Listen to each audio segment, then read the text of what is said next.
from Devon for your delight, Miss June Marlow! It's impossible to know where to start in terms of what made her special. Mum was born on New Street in the historic Barbican in 1931, so at the time of the Depression. She often talked about being stood on the kitchen table at home and being told to impersonate Mae West or another star of the day. Her voice was so beautiful. I think in infant school she was asked to sing a carol or a hymn, and she played Mary 3 years in a row, and it got to a point where they had to ask someone else to be Mary, but they still had my mum stood behind Mary to sing, and the girl, other Mary, would move her mouth.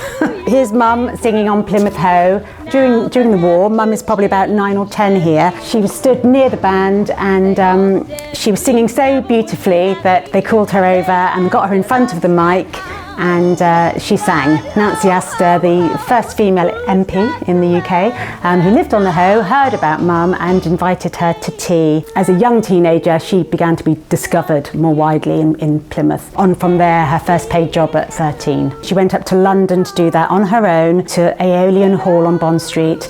She earned 15 guineas, and her grandma said, "Well, that's a Gabardine Mac for you."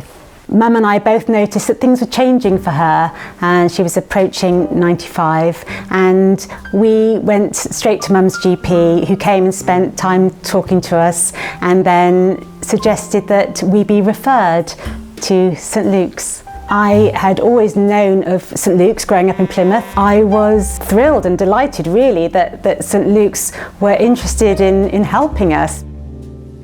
So the expectation of St Luke's is that we just look after cancer patients or people that are dying from something that is diagnosed.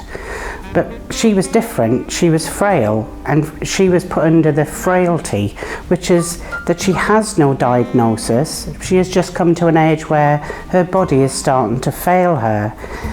Now everybody gets to a frailty stage, but it's knowing the difference between frailty and dying and frailty and still able to live.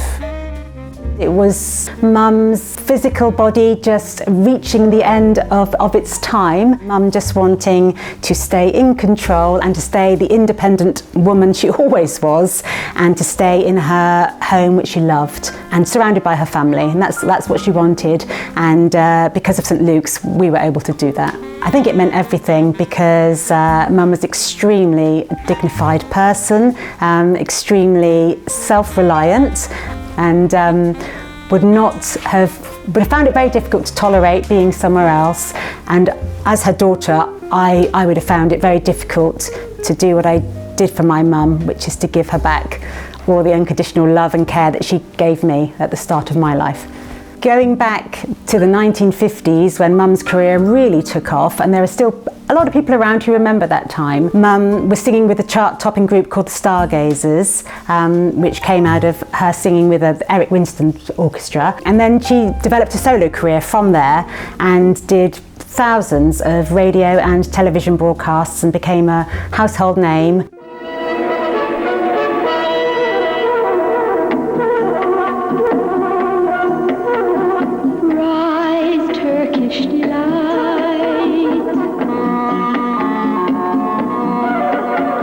She was the first person to sing Fry's Turkish Delight, which was written by one of the guys from the Stargazers, Cliff Adams. Lynn came to visit us and sat right down in front of Mum and put a very positive slant on the stage that Mum was at. Mum was on a journey and it wasn't the end yet, but we needed to make sure Mum had everything she needed and was going to be as comfortable and as satisfied as possible. It was like a weight being lifted. I described it jokingly as the cavalry arrived, and St Luke's provided a framework and a structure so that myself and my daughter could sleep. I just felt relieved that help was on the way, and my mum was someone who expected the best in life always. The best service, the best treatment. She expected things to be done properly. She was from that generation, and because of the help that St Luke's gave us, she got the best, yeah. Mum became an actress in the 70s, often as a West Country cook or something in a period drama. I can see she suddenly became a character actress. She was in A Horseman Riding By with Nigel Havers. She was in Diana with Kevin McNally and Jenny Seagrove and a young Patsy Kensit. She played a West Country auntie called Aunt Thurza. TV shows for children, shows like Down to Earth, and most recently Doc Martin. When Mum was 90, the Box Museum were looking for the voice of the Elizabethan house on New Street. She was absolutely delighted and thrilled to provide that voice, and it can still be heard now. Anyone visiting and having a guided tour will hear Mum's voice as the voice of the house, which is a kind and friendly, proper Barbican voice. Lynn said, in the time that's left, you need to be able to be a daughter again. And that's absolutely true, but also I would say St Luke's empowered me and supported me to do the absolute best that I could for my mum, along with my own family. We started to see St Luke's twice a day. There's such a lot more to this process than you would realise if you haven't lived through it. The same with having a baby, for example. It's the opposite end of life, and you need people who know what they're doing, who are not afraid, who can preempt needs before they happen, and who can be there for people like me to say, this is okay, this is expected, just call us if you have any questions, day or night. Can't really express the importance of that and how much gratitude I have for that. The urgent care team who came in twice a day, we did get to know some of them who came several times. Some of them we only met once. All of them came with such tenderness, such openness, such respect for my mum, such huge concern for me as mum's carer and my family who were helping.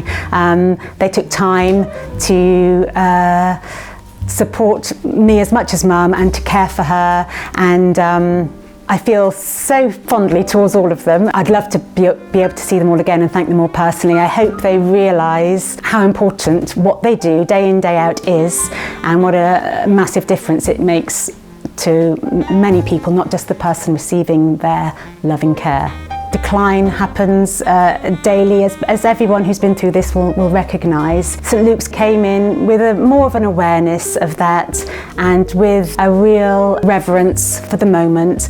The day that Mum passed away, they had come in that evening, just in their eyes, you know, we said a lot between us, and they, as always, hugged me, left me with a hug, made sure I knew who to call when the moment happened, and as it happened, Mum passed away that evening extremely peacefully, surrounded by some of her family, and it was, as I describe it, a moment of profound grace and love.